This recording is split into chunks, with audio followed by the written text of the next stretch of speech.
അതുകൊണ്ട് എല്ലാ സമയത്തും ഈ മസായിലു തൗഹീദ്, അൽ ബഅസ് വൽ ജസാ വൽ ഹിസാബ്, ഇതിനെക്കുറിച്ചുള്ള ഇൽമ് അതിങ്ങനെ ആവർത്തിച്ചു കൊണ്ടിരിക്കേ പറ്റും.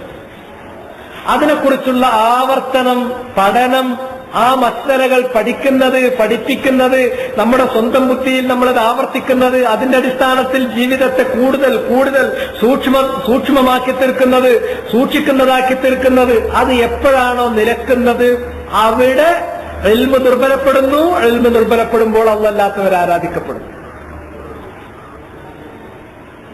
ഇത് വളരെ വളരെ ഇതുള്ളൊരു കാര്യമാണ്. ഇപ്പൊ നമ്മുടെ നാട്ടിൽ തന്നെ ചില ജീവിക്കുന്ന യാഥാർത്ഥ്യങ്ങളുണ്ട്. അതിന്റെ എല്ലാ 4 വശങ്ങളിലേക്കും ഞാൻ പോകാൻ ഉദ്ദേശിക്കുന്നില്ല. തൗഹീദിന് വേണ്ടി നിലക്കൊള്ളുന്ന ആളുകളിൽ നിന്ന് തൗഹീദിന്റെ കാര്യത്തിൽ തണുപ്പിക്കുന്ന, വെള്ളം ചേർക്കുന്ന നിലപാട് നമ്മൾ കേട്ടുകൊണ്ടിരിക്കും. എന്തുകൊണ്ട്? തനസ്സഹൽ ഇൽമു ഉബിദ്. അതിനുള്ള പരിഹാരം എന്താണ്? ഒരുത്തനെ ഉന്തലോ ഒരുത്തനെ നീക്കലോ ഒന്നുമല്ല.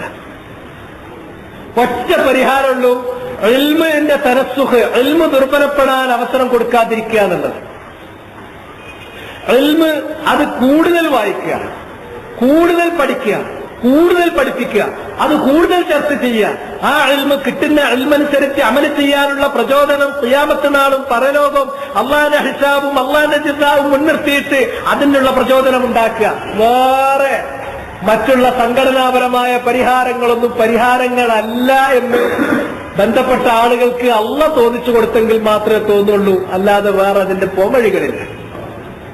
ഇവിടെ സംഭവിച്ചത് ഒരു 100 കൊല്ലമോ അല്ലെങ്കിൽ 90 കൊല്ലമോ അല്ലെങ്കിൽ 70 കൊല്ലമോ അതിലൊക്കെ ഖിലാഫുകൾ ഉണ്ടാകാം. എത്ര കൊല്ലം കഴിഞ്ഞാലും ശരി, ആ കൊല്ലങ്ങൾ എത്ര കഴിയുമ്പോഴും നമ്മൾ ഇൽമ് ദുർബലപ്പെടാൻ കാരണമാകരുത്. ഇൽമ് ആവർത്തിച്ചുകൊണ്ടിരിക്കണം. പ്രത്യേകിച്ച് തൗഹീദിന്റെ മസായിലുകൾ ആവർത്തിച്ചുകൊണ്ടേയിരിക്കണം. അത് ആവർത്തിക്കാത്തതിന്റെ ദോഷമാണ് ഇതിൽ സംഭവിച്ചത്. മൊത്തത്തിൽ ജിന്നിനോടുള്ള സഹായം തേട്ടം എന്ന് പറയുന്ന ഒരു മസ്അല നാട്ടിൽ ചർച്ചയുണ്ട്. അതിനെക്കുറിച്ച് ബിഇദ്നില്ല ഒരു അവസരത്തിൽ ഞാനത് വിശദീകരിക്കുന്നുണ്ട്. പക്ഷെ എനിക്ക് അതിന്റെ സമയം എപ്പോഴും ആയിട്ടില്ല. അള്ളാന്റെ തൗഫീഖ് കിട്ടട്ടെ, ഇൻഷാ അള്ളാഹ് ആ സമയത്ത് ഞാൻ പറയാം. പക്ഷെ ആ മസ്അല ചർച്ച ചെയ്യുന്നത് കണ്ടാൽ ഒരു കാര്യം ഉറപ്പാണ്, ജിന്നിനോട് സഹായം ചോദിക്കാം. അത് ഭൗതികമായ കാര്യങ്ങളിലാണെങ്കിൽ അത് ദുആ അല്ല, അതിൽ തെറ്റുമില്ല, ശിർക്കുമില്ല, ഒരു കാര്യമല്ല എന്ന കാര്യം ഒരു സമയത്ത് എല്ലാവരും ഒരുമിച്ച് പറയുന്നു.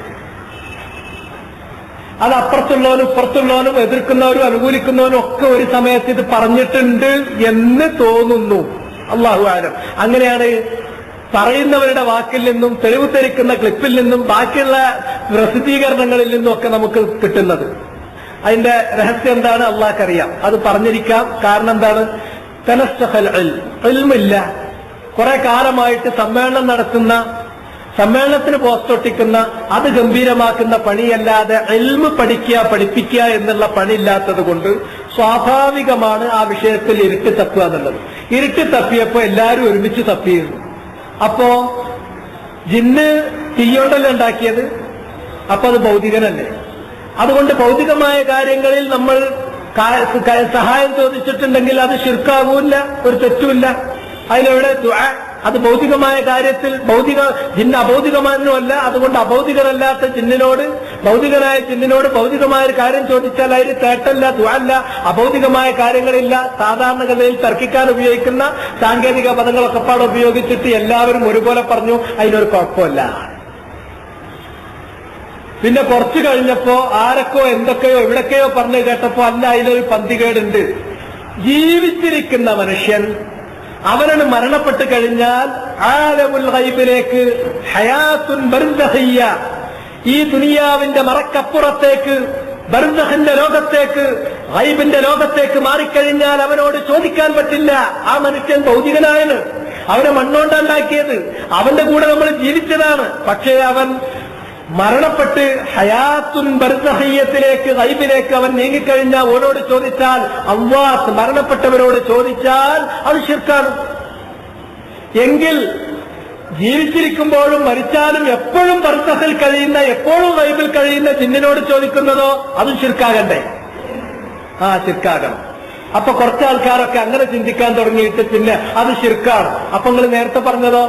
നേരത്തെ പറഞ്ഞിട്ടില്ല എന്ന് വരുത്തി തീർക്കാൻ വേണ്ടി ശ്രമിക്കുകയാണ് അപ്പൊ ചെയ്യുന്നത്. അല്ല, അതിന്റെ മര്യാദ അത് അന്തല്ലാതെ പറഞ്ഞു പോയതാണ്. തെളിവുകൾ ബോധ്യപ്പെടുന്നതിന്, കാര്യങ്ങൾ മനസ്സിലാക്കുന്നതിന് മുമ്പ് നമ്മളൊക്കെ പ്രസംഗിക്കുകയാണല്ലോ ചെയ്യുന്നത്. പ്രസംഗം എന്ന് പറഞ്ഞാൽ ജനങ്ങളെ മുന്നിലിരുത്തിയിട്ടാണ് പറയാണ്. അപ്പൊ അതിന്റെ കാര്യം, തെളിവും ന്യായം, ഹക്കും ബാത്തിലൊന്നുമല്ല, ജനങ്ങളെ അതിന്റെ തൃപ്തിപ്പെടുത്തുന്ന ഒരു പ്രസംഗം മാത്രമാണ്. അങ്ങനെ പറഞ്ഞു പോയതാണ്. അതിന് തൗബ ചെയ്യുന്നു വിചാരിച്ചിട്ട് അതിന് മടങ്ങേണ്ടതിന് പകരം അങ്ങനെ പറഞ്ഞിട്ടില്ല, ഇങ്ങനെ പറഞ്ഞിട്ടില്ല, അങ്ങോട്ടാണ് ഇങ്ങോട്ടാണ് എന്ന് പറഞ്ഞിട്ടൊരു കൂട്ടർ. മറ്റേ കൂട്ടറോ ആദ്യം പറഞ്ഞിടത്തുനിന്ന് ഞങ്ങൾ വിടൂല, ഞങ്ങൾ ഒരിക്കലും വിടൂല, ഞങ്ങൾ എഴുതിയത് ശരി, പറഞ്ഞത് ശരി. ഫലത്തിൽ എന്താന്ന് ചോദിച്ചാൽ, ഇപ്പോ അശ്ശിർക്കു ഫീക്കും മഖ്ഫാമിൻ ജമീബിൻ നംൽ എന്ന് പറഞ്ഞ രൂപത്തിൽ എവിടെയോ ഒരു ഉറുമ്പ് അരിച്ചു വരുന്നുണ്ട്. ഏതിലൂടെയോ ഒരു ഉറുമ്പ് അരിച്ചു വരുന്നുണ്ട്. എങ്ങനെയൊക്കെ, എവിടെയൊക്കെ, ആരുടെയൊക്കെ തലയിൽ അത് അരിച്ചെത്തി, എത്രത്തോളം അത് തലച്ചോറിൽ തകരാറുകൾ ഉണ്ടാക്കി, നമ്മുടെ അഖീദക്ക് പരിക്കേൽപ്പിച്ചു എന്നതൊന്നും, അതിന്റെ ഒന്നും ഒരു കണക്കെടുപ്പിന് ഇപ്പൊ ഞാൻ മുതിരുന്നില്ല.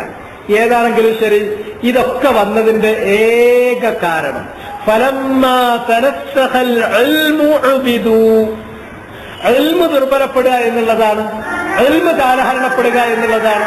ഇൽമു കാലഹരണപ്പെടുകയാണെങ്കിൽ സ്വാഭാവികമായും അതിന്റെ ഏറ്റവും കടുത്ത ശിക്ഷ, അതിന്റെ ഏറ്റവും കടുത്ത പ്രത്യാഘാതം അല്ലാഹു അല്ലാത്തവർ ആരാധിക്കപ്പെടുക, ശിർക്ക് നാട്ടിൽ നിലവിൽ വരിക എന്നുള്ളതാണ്. ആ സ്ഥിതിവിശേഷത്തെ എല്ലാവരും ഒരുപോലെ